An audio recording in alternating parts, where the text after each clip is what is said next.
You will not believe what happened to this mother, because when everything fell apart, when she had no strength left, no hope left, she did the only thing she could still do.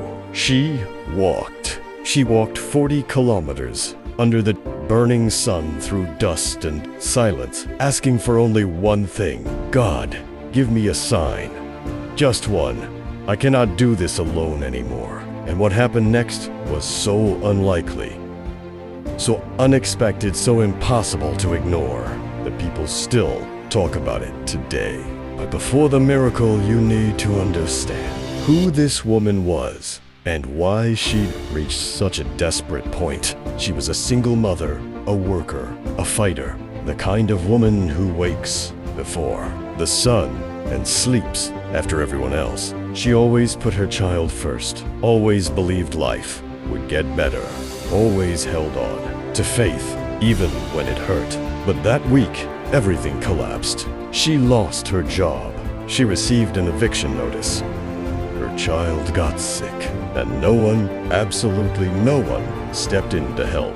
In the deepest moment of despair, she left her house before sunrise. No money, no destination, no certainty. Only a single sentence inside her heart. If there is a God watching me, please show me something. I cannot keep going alone. She walked mile after mile down dirt roads, feet burning, sweat dripping, tears falling, stopping only to breathe between one prayer and the next. Every step felt like a cry from her soul, asking for anything. Any whisper, any shadow, any sign that said, you are not alone. But nothing came. No wind, no sound, no passing car. Only silence. A silence so heavy it felt like it was mocking her. And still, she kept going. Because when a mother is fighting for her child, there is no distance too long, no heat too strong, no despair too deep. And it was exactly when she thought about giving up, when her legs trembled, when her heart ached, when she could not wipe another tear, that something began to change. A faint sound, far away. Nebum, growing slowly. She stopped. She listened. The sound grew louder, closer. And that was the moment when the miracle began. The sound kept growing behind her, slow, steady, uneven, like something heavy moving across the dirt road. She turned slowly, unsure if it was real or just her mind trying to hold on to hope one last time.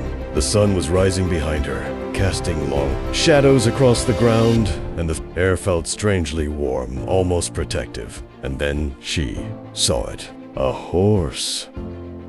A real horse, walking toward her, carrying a man she had never seen before. The hooves hit the ground in a calm, steady rhythm, the same rhythm she had heard from a distance. The man wore simple clothes, his face gentle, his expression calm, almost peaceful. She froze, unable to understand what was happening. Why would someone be riding a horse on that empty road at that exact moment? After 40 kilometers, after tears, after prayers, after silence. Why now?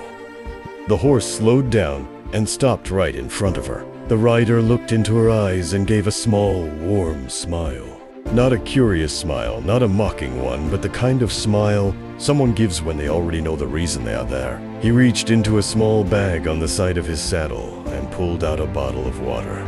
Then he held it out to her without saying a single word. Her hands trembled as she took it. The water was cold, unbelievably cold, as if it had just been pulled from a river. She lifted it to her lips and drank with shaking hands, unable to stop the tears from falling again. When she finally managed to breathe, she looked at the man and whispered a single question. Why are you here? The man pointed toward the road ahead and shook his head, as if saying that the real question was not why he was there, but why she was. She did not understand. Not fully, not yet. But something in his eyes made her chest feel lighter, as if he knew exactly what she had prayed for. Before she could say another word, the man reached into the bag again. This time he pulled out a small folded cloth. Inside it there was bread, fresh bread, still warm. He handed it to her gently, carefully, with a kindness she had not felt from anyone in a long time. And that was when she felt it. A warmth inside her chest, like something opening, like something answering. Because after 40 kilometers of silence, someone had finally shown up. Not with a sermon, not with a miracle from the sky, but with water, with bread, with presence. The first sign. She stood there, holding the bread and the water, unable to speak, unable to understand why her prayer had been answered in such a simple, quiet way. No thunder, no bright light, no voice from the sky, just kindness. The kind of kindness that arrives exactly when a heart is breaking. The man on the horse nodded gently as if encouraging her to keep going. Then, without saying a single word, he guided the horse to turn around. She thought he was leaving, but instead, he rode a few steps ahead and then stopped, turning back to look at her again. It was as if he was telling her to follow. Her legs ached, her feet were burning, her body exhausted from the long walk, but something inside her pushed forward. A soft strength, a quiet force. She took a step and then another. Soon she was walking behind the horse, the rhythm of the hooves guiding her like a heartbeat. For the first time in hours, she did not feel alone.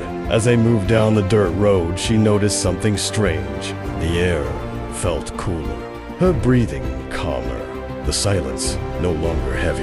It felt like the world around her had softened, as if every tree, every stone, every patch of wind knew she was not walking by herself anymore. At one point, the rider stopped again.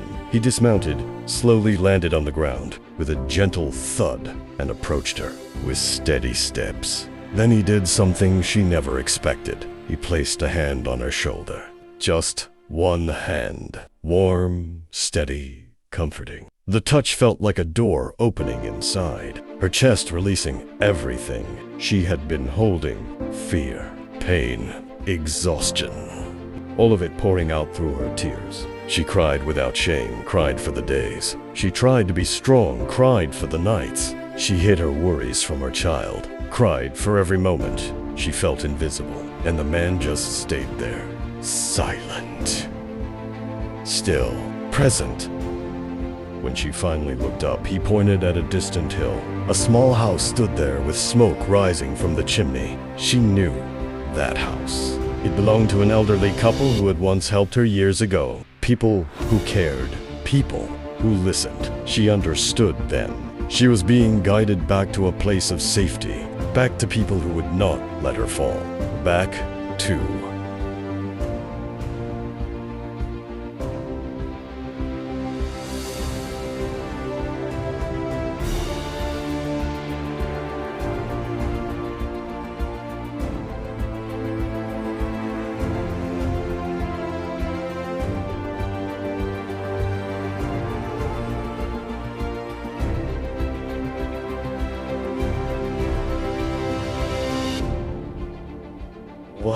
and she felt something shift inside her again. A whisper without words. A truth without sound. You are not walking alone. She followed the rider toward the small house on the hill, each step feeling lighter than the one before. Her body was exhausted, but her heart felt strangely full, as if something inside her had awakened after a long sleep. The closer they came to the house, the stronger the feeling grew. A soft warmth. Quietest, yasarance. A sense that the journey was not a punishment, but a path. When they finally reached the gate, the elderly couple stepped outside, surprised to see her, but not shocked almost, as if they had been waiting. They rushed toward her with open arms, calling her name, pulling her close, asking what had happened, why she was alone. Why she looked so tired and shaken, and the moment she felt their embrace, she broke again. Not from pain this time, but from relief. The rider stood back, watching them quietly. Then, without a word, he nodded, mounted his horse, and began to turn away. She tried to thank him, tried to ask who he was, but the words would not come out. Her voice trembled, her breath caught in her chest. The rider simply lifted a hand in farewell, a calm, peaceful gesture, began riding down the road into the morning light. The couple helped her inside, gave her a place to rest, gave food to her weakened, body comfort to her tired heart. While she rested, she thought about the man on the horse, thought about the water, the bread, the silence, the presence. She tried to explain it all to the elderly couple, but they listened and said gently, "My dear, sometimes God sends help in the most ordinary ways. Sometimes angels do not look like angels. They look like people who appear exactly when you need them." Her eyes filled with tears, because deep inside she knew she had asked for a sign. She had walked 40 kilometers begging for an answer, and the answer had come quietly, gently, humbly, not in thunder, not in miracles of light, but in a horseman on a lonely road, with water, with bread, with compassion. When she stepped outside later, the wind brushed her face softly, almost like a whisper she finally understood. You were never forgotten. You were never unheard. You were never alone. And if you believe in God, come and amen, I believe in God, and subscribe to the channel.